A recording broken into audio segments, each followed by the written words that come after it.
சர்வதேச எரிசக்தி விநியோகத்தில் மிக முக்கிய பாதையாக கருதப்படும் ஹோர்முஸ் நீரிணை வழியாக பயணிக்கும் கப்பல்களுக்கான புதிய கட்டுப்பாடுகள் மற்றும் அனுமதிகள் குறித்து ஈரானிய வெளியுறவுத்துறை அமைச்சர் அப்பாஸ் அரக்ஷி முக்கிய அறிவிப்பொன்றை வெளியிட்டிருக்கிறார். ஈரான் பாராளுமன்றம் ஹோர்முஸ் நீரிணையில் பயணிக்க கட்டணங்களை வசூலிப்பதற்காக சட்டமூலங்களை தயாரித்து வரும் பின்னணியில் அமைச்சரின் இந்த அறிவிப்பு வெளியாகியிருக்கிறது. ஹோர்முஸ் நீரிணை வழியாக பயணிக்கும் போது இந்தியா, சீனா, ரஷ்யா, ஈராக் மற்றும் பாகிஸ்தான் ஆகிய நாடுகளின் கப்பல்களுக்கு எந்தவித தடையும் அனுமதி வழங்கப்படும் என அமைச்சர் அப்பாஸ் அரக்ஷி உறுதிப்படுத்தியிருக்கிறார். இந்த நாடுகளுடனான ஈரானின் நீண்டகால ராஜதந்திர மற்றும் வர்த்தக உறவுகளை கருத்தில் கொண்டு இந்த தீர்மானம் எடுக்கப்பட்டுள்ளதாக அவர் சுட்டிக்காட்டியிருக்கிறார். ஹோர்முஸ் நீரிணையின் பாதுகாப்பு மற்றும் கண்காணிப்பு முழுமையாக ஈரானின் கட்டுப்பாட்டிலேயே உள்ளது. எமது நட்பு நாடுகளின் வர்த்தக மற்றும் எண்ணெய் போக்குவரத்து கப்பல்களின் பாதுகாப்பை உறுதிப்படுத்துவது எமது கடமையாகும் என அவர் தெரிவித்திருக்கிறார். அதேவேளை இப்பிராந்தியத்தில் பதற்றத்தை உருவாக்கும் ஏனைய நாடுகளின் கப்பல்கள் மற்றும் ஈரானுக்கு எதிராக நடவடிக்கைகளில் ஈடுபடும் தரப்புகளின்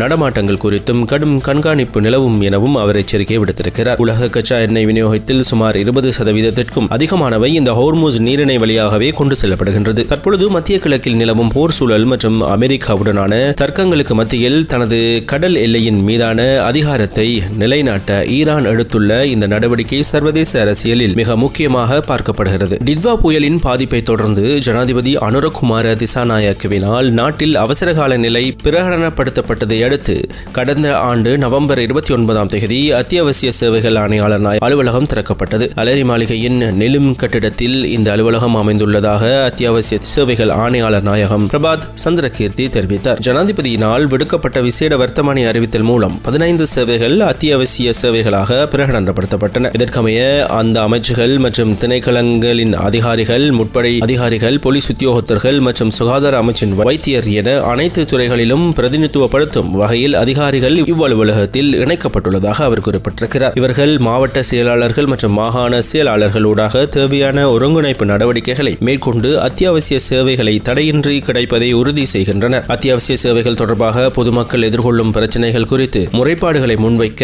1904 என்ற அவசர அழைப்பு இலக்கம் அறிமுகப்படுத்தப்பட்டிருக்கிறது. அத்தியாவசிய சேவை சட்டங்களை மீறுவோருக்கு எதிராக பொது பாதுகாப்பு சட்டம் மற்றும் தண்டனை சட்டக்கோவையின் கீழ் நடவடிக்கை எடுக்க முடியும் என பிரபாத் சந்திரகீர்த்தி மேலும் தெரிவித்திருக்கிறார். பொது பாதுகாப்பு சட்டத்தின் கீழ் அவசரகால சட்டம் மற்றும் அத்தியாவசிய சேவை ஆணையாளர் நாயகம் அலுவலகம் நிறுவப்பட்டது.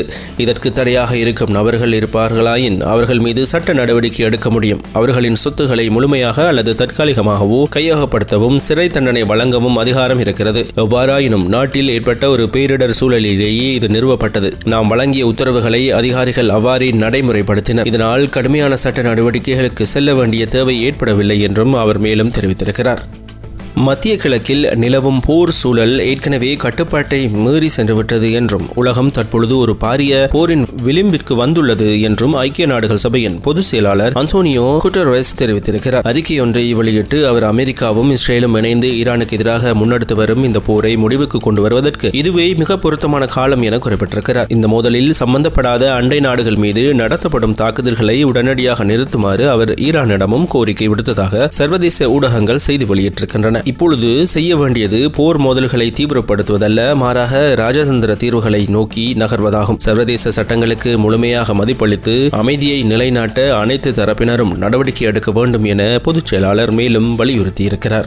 இந்த ஆண்டில் இதுவரையான காலப்பகுதியில் சுமார் 7 லட்சம் சுற்றுலா பயணிகள் இலங்கைக்கு வருகை தந்துள்ளதாக இலங்கை சுற்றுலா அபிவிருத்தி அதிகார சபை தெரிவிக்கிறது. அதன்படி ஜனவரி 1 முதல் மார்ச் 22 வரையான காலப்பகுதியில் 6,92,744 சுற்றுலா பயணிகள் நாட்டுக்கு வருகை தந்துள்ளதாக அந்த அதிகார சபை குறிப்பிட்டிருக்கிறது. இவர்களில் அதிகமானோர் இந்திய பிரஜைகள் ஆவார். அந்த எண்ணிக்கை 1,35,070 ஆகும். மேலும் பிரித்தானியா, ரஷ்யா, ஜெர்மனி மற்றும் சீனா உள்ளிட்ட நாடுகளில் இருந்தும் அதிகளவான சுற்றுப்பயணிகள் இலங்கைக்கு வருகை தந்திருக்கின்றனர். இதேவேளை மார்ச் மாதம் 1 முதல் 22 வரையான காலப்பகுதியில் மாத்திரம் 1,36,089 சுற்றுலா பயணிகள் இலங்கைக்கு வருகை தந்துள்ளதாக இலங்கை சுற்றுலா அபிவிருத்தி அதிகார சபை மேலும் தெரிவித்திருக்கிறது.